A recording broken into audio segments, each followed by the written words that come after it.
প্রত্যেক ফরজ নামাজের পর হাত তুলে মোনাজাত করা হয় তা কি সঠিক? প্রত্যেক 5 ওয়াক্ত নামাজের পরে সালাম ফিরানোর পর নবী করিম সাল্লাল্লাহু আলাইহি সাল্লাম অনেকগুলো দোয়া, অনেকগুলো জিকির পড়তেন।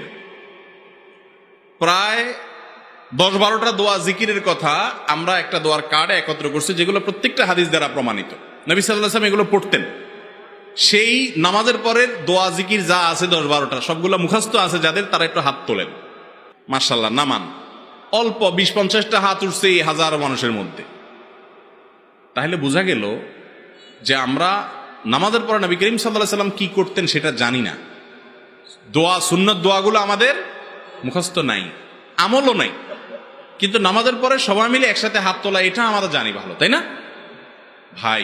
নবী করিম সাল্লাল্লাহু আলাইহি সাল্লাম সাহাবীদেরকে নিয়ে, সবাইকে নিয়ে নামাজের পরে এরকম হাত তুলছেন, সাহাবীরাও সাথে হাত তুলছেন এবং আমাদের মতো আমিন আমিন বলছেন। এটা নবী করিম সাল্লাল্লাহু আলাইহি সাল্লামের জীবনে কোনো হাদিস থেকে পাওয়া। যদি তার জীবনে 2-10 বারও করতেন তাহলে অন্তত হাজার হাজার হাদিসে সেটা বর্ণিত হতো। যারা আলেম তারা জানেন নবীজির জীবনের ছোট্ট একটা কাজ থুতু ফেলছেন, সেটাও বহু সাহাবীরা বর্ণনা করছে। আর সবার সামনে প্রকাশ্যে দিবালোকে মসজিদে নববীতে নামাজ পড়াইছেন। যদি তিনি এই কাজটা করতেন তাহলে কি পরিমাণ হাদিসে থাকতো যে নবীজির সাথে আমরা সবাই হাত তুলছি? একটা হাদিসও নেই। কথা কি বুঝাইতে পারছি?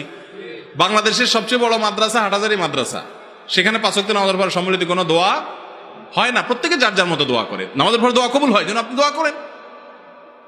সুন্নত দোয়া জানেন না, কিন্তু এই সম্মিলিত রূপ প্রচলিত।